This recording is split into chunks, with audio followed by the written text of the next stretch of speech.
On est au rendez-vous de la maîtrise de l'énergie à Saint-Ouen et ça tombe bien puisque le thème de l'interview du jour, c'est la décarbonation et la transition énergétique. Et je vais aller interviewer les élus de Saint-Ouen.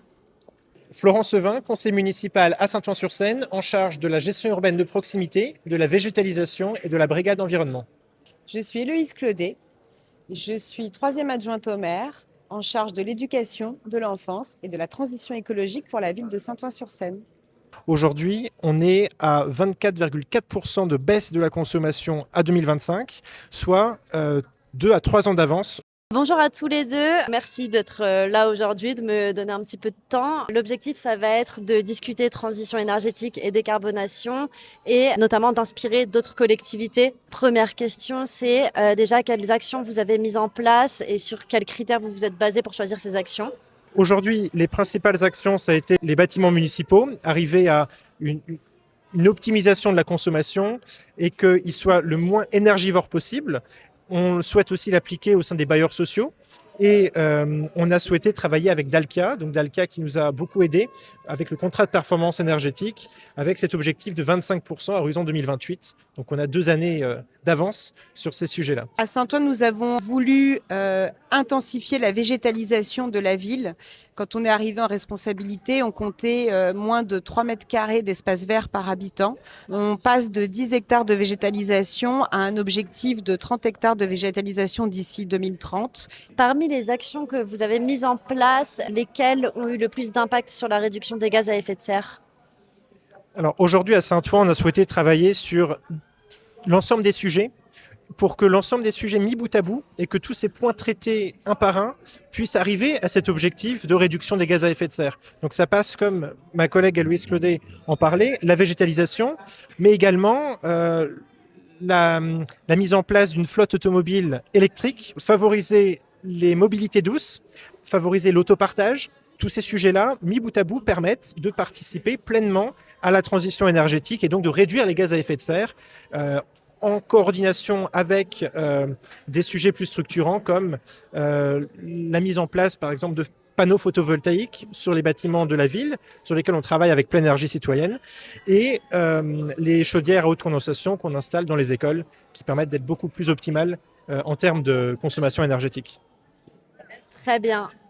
Avec le recul, est-ce que vous avez des approches ou des projets que vous referiez différemment? Et plus globalement, quels conseils vous pourriez donner aux autres collectivités qui aimeraient accélérer leur décarbonation?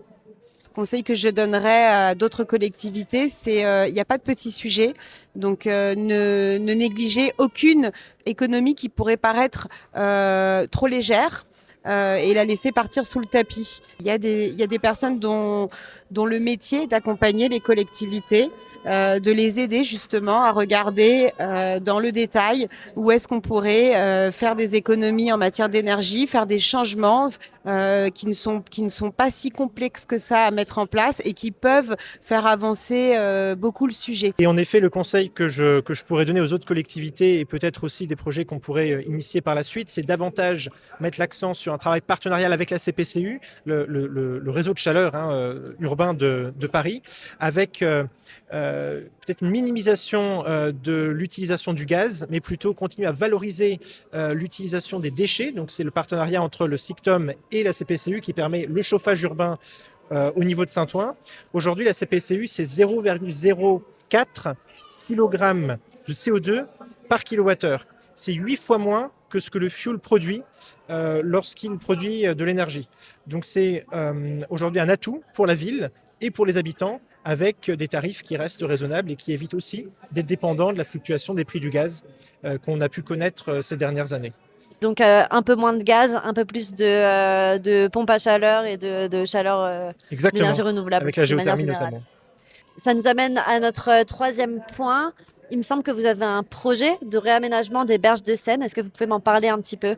On a déjà fait quelques actions notamment pendant ce qu'on appelle nous l'été audonien, où on s'est réapproprié une petite partie des berges de Seine chaque année en y installant des infrastructures pour tout public, des jeux, une guinguette, en organisant des animations. Ce qu'on aimerait maintenant, c'est poursuivre ces aménagements, les étendre, revégétaliser les berges de Seine, recréer une promenade, faire en sorte que ces berges-là puissent devenir un nouvel espace vert pour les habitants, un nouveau poumon de nature dans une ville extrêmement dense, une ouverture sur l'eau avec, pourquoi pas, on en parlait, la création de barges de Seine sur lesquelles il pourrait y avoir des guinguettes, des activités sportives, ludiques, accessibles à toutes et tous. En tout cas, donc c'est vraiment retourner la ville vers la Seine et regarder la Seine comme une opportunité et non comme une contrainte. Est-ce que l'hydrothermie, c'est donc le fait de récupérer de l'énergie dans l'eau pour se chauffer et se climatiser, c'est quelque chose que vous envisagez et qui pourrait s'intégrer à ce projet? On est très intéressé et très ouvert à Saint-Ouen au sujet de toutes les innovations, tous les sujets qui peuvent être à la pointe en termes de décarbonation. Et si Saint-Ouen peut être précurseur sur certains sujets, bien entendu, on souhaite développer ces aspects-là. Merci beaucoup. C'était très intéressant. J'espère que cette interview a inspiré d'autres collectivités et merci pour votre présence.